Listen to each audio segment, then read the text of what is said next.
Hey Denchbags, what's going on? It's Landon Remixes here, and welcome to my review of the sophomore studio album from the Swedish DJ and producer phenomenon, Steve Angello. This one's called Wild Youth. Now I did originally think this was his debut, and I think it was kind of intended to be, but it turns out in 2003 he had released kind of a compilation album himself that was technically considered a studio album called Tracks, and that had 10 songs on it, so it was a full record. But I think with this album he was going for more of a sound and a story that actually put together a debut. Now if you don't know who Steve Angello is by now, you'd know his former group, the Swedish House Mafia, who were really big in 2011, 2012, 2013, that kind of era, just when progressive house was getting really big. And in 2013 the trio ended up splitting up, with each of them pursuing solo careers, and eventually Axwell and Sebastian Grosso getting back together to form Axwell and Grosso, and Steve Angello continuing a solo career. Now by means of house music, this guy's a legend.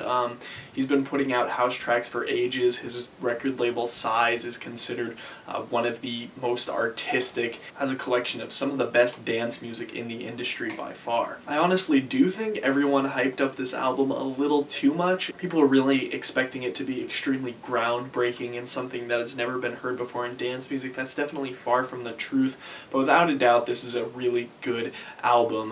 Like I said, nothing extremely groundbreaking or earth-shattering, but this is a really solid record. I've actually been waiting for this one. Since he left the Swedish House Mafia, he said that he had been working on a debut album, even maybe before then. I even think in early 2014 he had scrapped the majority of the album, just completely threw it away in pursuit of starting a new version of the record. And what he kind of was doing, apparently, was to make this album feel as artistic as possible, and without a doubt, I think the outcome of this was pretty successful, and I tend to enjoy it probably than I would have what he had originally, or what I think it would have sounded like. This one's really good. And without a doubt, this one is telling a story all over the place. The thing that really disappointed me about, he had released about half of the album in November. I had actually done a review of it. For some reason, I can't find the file anywhere. I looked on my YouTube channel to try to find it. It wasn't there. I was like, I totally reviewed that. So I don't know where that went, but a lot of the things I talked about in that unreleased review was that I didn't really like the singles a lot that had come out on the first half, and by far the second half is definitely superior to what we got in November. And even some of the tracks that we heard in November that I presume to be singles because of it being the first half end up sounding better in the context of this record as a whole. The flow is intense, every track goes perfectly into the next, and songs like Tiger, which I assume to be singles, actually sound more like interlude tracks following Rebel Nation and Children of the Wild rather than a direct single. Now with the album kicking off with Rebel Nation, it seems kind of odd starting out because we get these really kind of maybe 80s punk kind of sounds where we would have heard in America at this time. You'd think the vocals are talking about Sweden in here, and hopefully they are. I haven't exactly translated the lyrics completely out of this album, but that's kind of what I'm getting where he's going at. And with the drop we're getting kind of a two-step kind of deal, so we're getting more of a dubstep sound than a house sound, and then it kind of transitions into this, I guess you could say Axwell and Grosso kind of style electro sound, and I think that was definitely a nod to where they're going. He says, hey, I can take this sound and make it a little bit more artistic than you guys are doing, which I think he does pull off for the most part. Children of the Wild features Mako, and it's probably one of the best progressive house releases we've heard. It's very electric guitar centered. The vocals are always good from Mako, and features these awesome little kids choir vocals. Tiger takes a little bit more of a slow house sound. Like I said, it is very interlude sounding, but the chords on this one are really nice, very powerful, really drags you into what this album truly is. Last Dance with Steve Angello's brother Antoine is actually one of my favorites on the album. It's pretty minimal, and apparently there's a different version of the track that I didn't hear before that a lot of people are complaining that this didn't make the album. He's going to release it sometime in the future, but I really did like this version, and I'm completely okay with the kind of minimal, kind of guitar-based sound that we're getting in this. I'll be honest, I never liked Wasted Love featuring Dougie, but in this album, it actually does sound pretty good. I'd say the first half of this album is fantastic. The transitions are so smooth, and this one's the first real progressive house track, other than Children of the Wild, I guess, that we hear on the release. And I think Steve's decision to keep kind of the extended mixed sound that you hear at the beginning actually works out pretty well, especially following Last Dance, and then we get a little bit more of interlude straight into Wasted Love, which sounds really good in the context of this record. A lot of the sounds you'd hear on this record are what you'd consider to be the kind of classic progressive house sound, along with a lot of electric guitar plucks and use of real instrumentation, which is really respectable on Steve's part. This is especially evident on Stockholm Skies, which, although it's definitely not a banger, I think it does find its place in the record. Revolution kind of pulls off the same feel, except maybe a little deeper than progressive. And then after that, we'll talk about my least favorite track on the record, which is Prisoner featuring Gary Go. And Gary Go's kind of been popular in the past for his collaboration Cinema with Benny Benassi, which was remixed by Skrillex, which got absolutely huge. I actually didn't really like his vocals on that one. I do like them on this one for the most part, but the thing that really ruins this one for me is this just screaming, "Let me go," line that just, it's just so...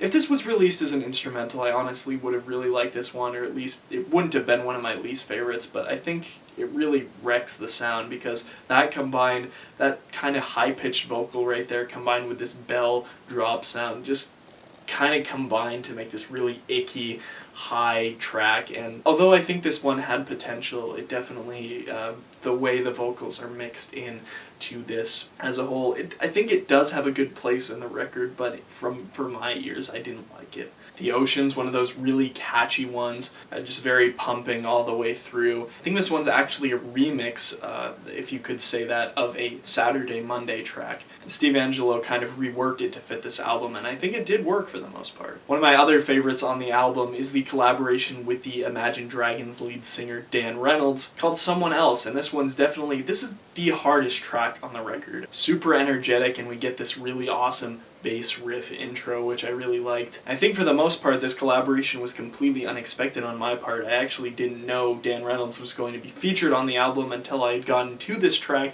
and heard his vocals and say, holy crap, I know that guy. But I think for the most part of this unexpected collaboration, it ended up working pretty well. Unlike the Gary Go collab, I think this one meshed really well. Following that is my other favorite from the record, which is Remember featuring the Presets. And this one's just so emotional. I've been getting more and more into it with every listen. I actually really liked it to begin with, and pick on me for liking the one progressive house release on the album. This one's about the Swedish House Mafia, and what I didn't want to see with this record was an overwhelming euphoric record when it came to Swedish House Mafia music.